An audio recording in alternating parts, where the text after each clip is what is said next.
Overwatch 2 has a Mauga problem, but he's also changed the way new heroes are going to be added to the game, which is a good thing.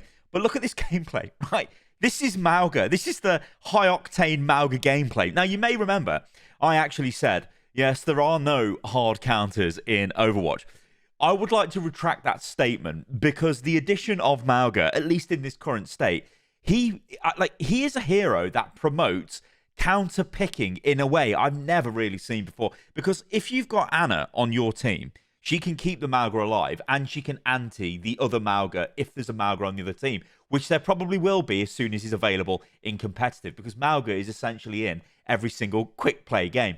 Also, you need a Kiriko, because the Kiriko is there to cleanse the anti-nade from the enemy Anna, because if the enemy don't pick Anna as their support, they will never kill the Mauga, because the Mauga needs to be antied to die. So you need a Kiriko on your team to get rid of the anti. You see what I mean? This is like, okay, forget this gameplay. We're going to jump over to an article because I want to show you guys. Also, this is like, there's a bit missing on the screen. It seems to be like zoomed in, but you guys got the idea. But we're going to jump over to an article where, yeah, let's just go for this. It's going to be quite interesting. Okay, so Polygon interviewed Alec Dawson, the lead hero designer for Overwatch 2.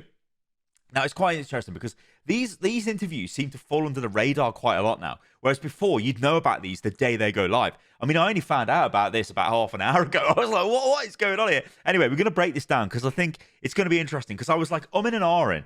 Like, I need to do something about Mauga. Let's talk about Mauga and how he's sort of fitting into the game and what he's actually causing.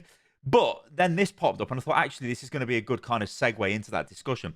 So let's go for this. So, yeah, this is Overwatch 2's Mauga is part of an evolving way of adding new heroes to the game.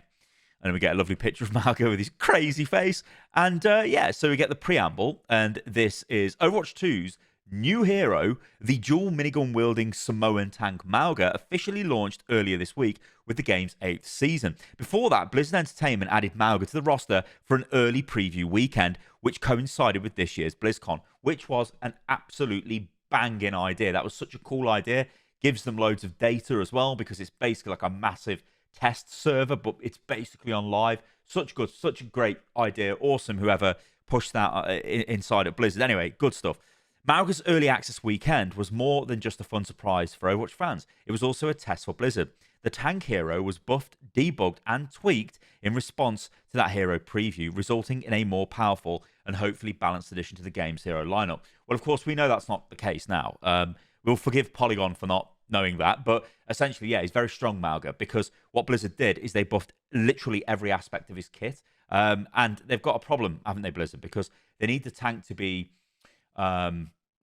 playable to sell the battle pass effectively, right? He's the main draw of this season's battle pass. So if the tank is garbage or the new hero is garbage, less people are going to want the battle pass, because the draw of things like your battle pass, the items in it and the cosmetics, they are sort of waning. There are still good cosmetics in it, but there's still, and then we've got the thing of the mini seasonal event battle pass, which is going to pop up later on in the season again. You know, we've got weapon skins and stuff like that, but the hero is the main draw. It always has been with Overwatch.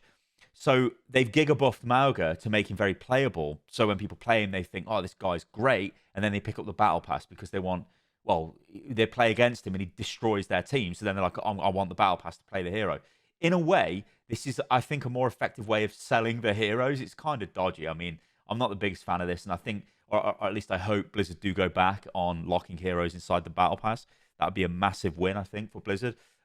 Morally, but probably not financially, and that's the problem with the world that we live in. Anyway, yeah, Mauga is really strong, and I think the reason for that is they need him to be playable, right? He can't be limp, he can't be garbage. They've already had a hero that launched and wasn't very strong, and that was Lifeweaver, and I'm pretty sure that Lifeweaver's battle pass probably the one that didn't sell the most, and that's why we're seeing this sort of reaction. Or maybe that's just me being cynical, I don't know. Anyway, let's move on. So, lead hero designer Alec Dawson said in an interview with Polygon ahead of Mauga's release that the Overwatch development team hopes to do similar player tests with future heroes. Dawson also talked about some of the lessons learned during Mauga's preview weekend and how the Overwatch team is evolving its approach to adding new heroes to the game. And I just got massively distracted by that Battlestar Galactica above my head. Right, this is disgusting. It's 20 years old, the BSG remake is. I remember waiting for the episodes to come out and watching them. So it makes me feel massively old. However, this is also probably a good call to go back and rewatch it again, because every year I rewatch that, and I haven't done it this year, and I need to do it again. I love it. I also, just going off on a bit of a tangent, but I always watch Next Generation. I don't really watch Voyager that much if we're going down the Star Trek path. That's not great. Always Deep Space Nine. That's the best Star Trek. But anyway, I digress. So, and also Stargate SG-1. Got to rewatch them every year. Anyway, let's go. So this is the interview. It's been condensed as well and edited for clarity, which is excellent. Polygon, they say this. For Mauga, you did a kind of unprecedented test of a new hero nearly a month in advance of their launch. Can you tell me about what led to the decision to do that? And Alec Dawson says, if you look at the team overall and how we've been trying to treat development over the course of the last couple of years, it's really been to open up a lot more of it, engage more with the community, and try to make sure that relationship is as transparent as possible. With Mauga in particular, we had an opportunity. BlizzCon was coming back. We wanted to do something big, especially for all the folks at home, and we thought it'd be a great time to show them Mauga early and also collect feedback on Mauga before it actually gets launched as well. So it's great, right? It's just win-win. It's win-win-win-win-win. You know, it's a great decision. It's like a Blizzard decision, right? It's not a decision of let's put souvenirs in the battle pass, because no one wins with that. But everybody wins when you do stuff like this, Blizzard. So I love it. And then Polygon just say, how did it go? And he says, I think overall we were really happy with the weekend, and there were some things we wanted to tune up, especially around Mauga's survivability. We saw when he gets in there, gets in close, and is in the right situation, he can be incredibly lethal. We saw players utilizing his ult very well early on too, but there were some things on the survivability front in terms of his frontline presence. Being a tank, so we upped that survivability before launch. There were even small bugs that we're able to catch, especially with how quickly he was setting enemies on fire, so we're able to fix that and get that sorted. We also got to see the first-time user experience across millions of players and how they're playing with Mauga, what were some of the shortcomings were. So, you know, like, this is great because they fix the bugs, they get to look at a potential path to balance the hero. Although, like I said, I don't agree with what has happened with the balance of the hero, because they've literally just totally gigga buffed the hero, right? They've rammed him very firmly into the sort of, I guess, like into the area of what's the next step now? Because he is so gigga buffed that he almost forces his team comp and the enemy team comp. So what's the way around that, right? Are they just going to buff his counters and then they become you see what I mean? It's like, I don't think this is entirely a great approach to balance. And an Overwatch balance discussion thing is something we could talk about for ages, but it just seems very like, saying short-sighted I think is a little bit harsh, but I think they're reactionary almost to a fault sometimes. It's like, okay, yeah, everyone moaned about Mauga being really weak, and he was dying really fast. Let's just buff everything. It's like, hold on, guys. You know, I think there was a Soldier 76 buff. This was quite a while ago, where they buffed his... Did they buff his damage? Now, I might get some of this wrong, but essentially the point I'm trying to make is they buffed a load of his kit all at once. Instead of just one thing, it was like Helix rocket damage, primary fire damage, and something like, maybe it was reload speed or something. It might not have been that. It's like, whoa, we're buffing everything here, guys. What's going on? Just buff one thing and come back. And that might be part of the new balance philosophy, where they do these big buffs, brings people in, makes people want to play. And especially if it's a new hero, you want it to be super strong, like we said before. So yeah, I think it's really interesting, the balance stuff. I don't think we've ever really had like a definitive statement from Blizzard on this is what we're doing with the balance of the game. It's always a bit like kind of all over the place, or at least it feels like that. I don't know. Maybe I'm just talking crap. Who knows? One of the biggest things was overrun and players not feeling as capable with this ability, where he runs at you and then he jumps up and does the big stomp. When we look at it, all, Mauga's performance over the weekend, obviously, it was in a very different structure than we're used to. But we want to make sure that those new hero launch on the side of strong, and making sure those launches can be as exciting as possible. Make sure they're making up for some of the time that you may have on heroes that you've been playing for hundreds of thousands of hours, that your first time experience isn't going to be something that's detrimental to the rest of the team. Something that you can pick up pretty quick. Yeah, I mean, they're straight up is like, look, we want them to be powerful when they launch, which is understandable, right? Because like I said, remember, they are the main selling point of the game. The highest engagement component. Thinking about the addition of Lifeweaver in Season 4 and how a lot of changes were rolled out in terms of his healing and damage output over the following weeks, it seems you've also really buffed Mauga quickly. When you put in a new hero like this, what's your comfort level with where they are? You really don't know millions of people are... You really don't know millions of people are thrown at it, right? Okay. So I think in the past, we've been conservative about things. And there are still things we'll be conservative about, specifically gameplay mechanics. With the preview, we were a little conservative on how much sustain we were giving Mauga, because too much sustain can just feel like, hey, this character is never going to die. Which is ironic because that's what he feels like now. I think we'll also be conservative in the future. If you know we're making a second Widowmaker, for example, oh dear, some sort of sniper or a one-shot mechanic, things like that will be a little softer on. Now, I think actually this is kind of interesting, right? Because this line about, you know, Mauga sustain and, hey, basically this here, hey, this character is never going to die. This is kind of what's happening with Mauga right now. When you've given him the ability to heal off critical damage, and the fact that he's got the interplay with his primary fire sets people on fire, alternate fire then just crits whenever you hit somebody on fire. I mean, and this also works with Ash as well. If Ash's dynamite explodes on somebody and you shoot them with your alternate fire, you will get the healing effect of it. It makes you very survivable, right? Obviously, the major weakness is you can't block damage as Mauga. So the counter to this is Anna's grenade and Anna's sleep dart. You know, that's the only real counter to stop you from doing anything, because the great joke with this hero is when it comes to tanks, I guess we'll go full screen for this, he's like another Bastion, right? He's like a tank that destroys tanks. Tanks want to get close to you, but if they get close to this tank, they die. Other tanks, they're a bit more forgiving, right? You know, Orisa, she's terrible, but you get near Orisa, sometimes you can get away from her. But Mauga will do so much damage to you, he will annihilate you. Like, go and play Reinhardt into Mauga, you will uninstall the game. Play Winston. I mean, if you're playing Winston and jumping into him, you should uninstall the game anyway. But like that type of thing, you're just going to instantly die. It is so difficult to deal with Mauga. You know, it's just tank versus tank. He's just like really strong, really, really strong. Anyway, let's move on. So a nice little pitch there, Lifeweaver and Bob. Lifeweaver's massive. I forget how big Lifeweaver is. He's so tall. He's such a big character. With Lifeweaver in particular, we knew there was a lot of healing in the kit, and we knew there were also things you're taking away some player agency from your teammates with Life Grip.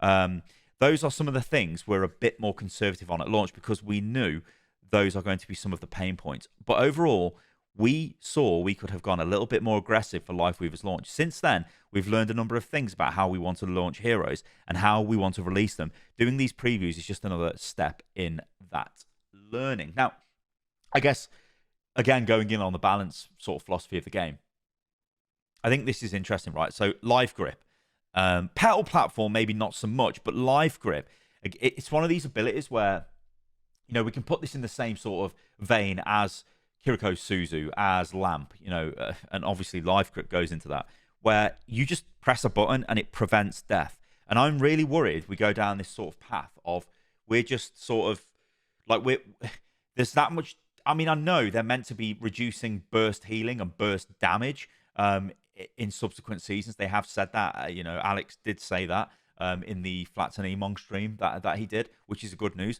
But like, what worries me with this type of thing where we get these abilities in the game, like Life Grip prevents you from dying. Yeah, Lamp prevents you from dying. Suzu prevents you from dying. These are things like where damage gets so much, right? Where everything is about instant boom. It's either you kill them instantly or you're about to die and you get saved instantly. And it's really difficult, right? Because we don't want to be in this world where everything is just you either explode or you never die. And it feels like Overwatch is going into that path. So it is good that we see things and statements from Alex where it's like, hey, we are looking at burst healing and burst damage, which is good, right? Because we don't want to go down this path, but we really are going down this path. You know, I think we're going down there. Previously, the hero balance cadence was seasonal and mid-season adjustments, and obviously you would patch things if there was something outstandingly broken. How have you and the team adjusted your reaction window? I was going to say widow. My brain is destroyed by Overwatch. I see the word window and I think it's widow to balancing heroes. I think with a hero launch or even a hero rework, we want to be very active into that first week to 2 weeks. With Roadhog, it was by the end of the first week, we had the buffs ready for Roadhog to go out. So we want to be very responsive. And if there's anything else that's like outstanding, we're going to come in and make any adjustments that need to be made. Now, I think this again is a symptom of the fact that every 9 weeks they're pumping out new content. So you remember Dexerto gave Overwatch 2 Live Service Game of the Year award. And, you know, there is a legitimate argument that Overwatch, for the sheer quantity of content, we're not going to talk about quality, but the quantity, the cadence, the adaptation of the team to produce as much stuff as it does, you could argue that maybe it is. It did make a lot of content. You know, I will say a lot of it was crap and stuff we didn't want. But, you know, they made a lot of content. And the argument is, going forward next year and the years beyond, are they going to increase the quality of that content? And we're going to see the content, you know, on a level with the new hero launches, for example, which, even though, you know, we're ranting a little bit about Mauga, the new hero launches are still what Overwatch is about, right? It still is the main attraction, and nobody does it like Overwatch. You know, they're uniquely designed and they're just fantastic. So yeah, I think, like I was saying, I think this is just literally a symptom of that. They've only got a few weeks, like the first 2 weeks, basically. They focus on a change, and then they're moving on to the next thing. You know, he's already dropped hints that they're working on Wrecking Ball.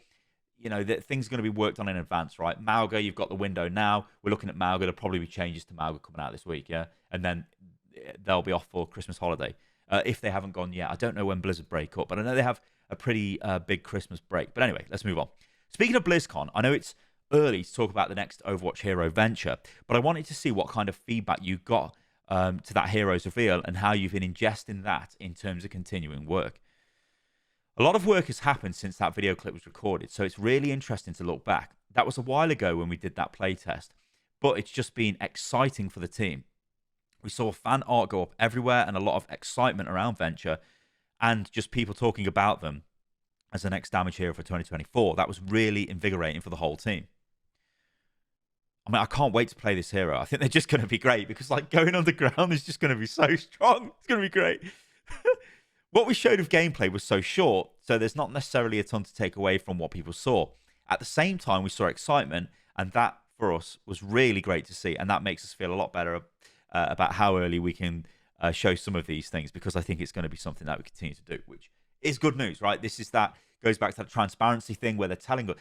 I mean, this is the first time Blizzard have ever actually told us what's coming out beyond the next hero, and then they also told us about Space Ranger, so we know the next hero that's coming out. You know, it's or at least we've got an idea of what they'll look like and what they could potentially, you know, what the story is and things like that. Obviously, with Venture, we've seen gameplay comment. And then a final question is, Mauga obviously came with BlizzCon, but say you do a hero test for Venture, do you have a sense of when you would roll that out?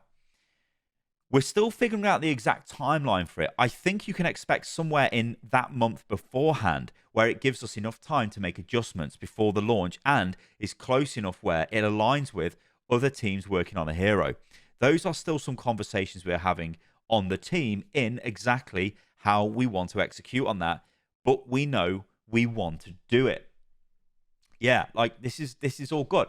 So, you know, I quite like that, you know. I want to see the new heroes put onto the live server and make them playable. People will play them, and they'll play them in more coherent teams than any other kind of test environment. If any of you guys played the PTR or even the experimental card, a lot of those, I mean, this is way back in Overwatch 1, a lot of those, you know, if the new hero popped up or there was a hero, I think, I distinctly remember Roadhog had a rework or a potential rework. They did the 5v5 where it was 3 DPS, 1 tank, 1 support, I think. Things like that on it. But nobody really tried because there was no point. Because everyone just wanted the new hero, and if they didn't get it, they'd leave the game or they would troll. The data from that was garbage data. This way of dropping the heroes into the actual quick play version of the game means that people play them with purpose. You can go out there now and play Mauga, provided you've... Do you need to buy the battle pass to play him in quick play, actually? I'm not even sure. But anyway, yeah, surely you do. You must do. But anyway, if you play Mauga, you will get a... you know, you're in a team. That's what I'm trying to say, right? It's not just going to be a throw because you've picked tank. The other people in that lobby have not picked tank. You know what I mean? They've picked DPS or support, so you're going to have a game, right? The other tank's going to be Mauga because everyone's playing Mauga all the time in that. So yeah, but I think unless it will be, well, basically, I'll leave the video at this. If they make changes before he opens up in competitive, I won't be surprised. But if they leave him, then I will be playing Mauga in comp and seeing what happens, because I think it's going to be very hard to counter. But it's also going to force your team to select certain supports. And if they don't, you're probably going to get absolutely rinsed as Mauga, which maybe you could argue is the case already in the game. I've played quite a bit of Roadhog recently. If the enemy team just anti-nade me, and then they've got a Kiriko as well, so it seems Kiriko and Anna are just awesome together, then it's very difficult for you to get to do anything. You know, you're just going to die, which isn't great, because on your team you might have a Zen and a Moira, so it's not going to be a good time for you. Although I play Hog then because I need to heal myself somehow, because Moira's probably flanking. Can't blame them. Anyway, thank you everybody for listening and watching the video. I hope you enjoyed it. Do let me know what you think about all of this in the comments below. And yeah, as ever, I'll do my best to keep you guys updated with all of the wonderful stuff coming to Overwatch 2. And I'll catch you lovely lot on the next video. See you soon.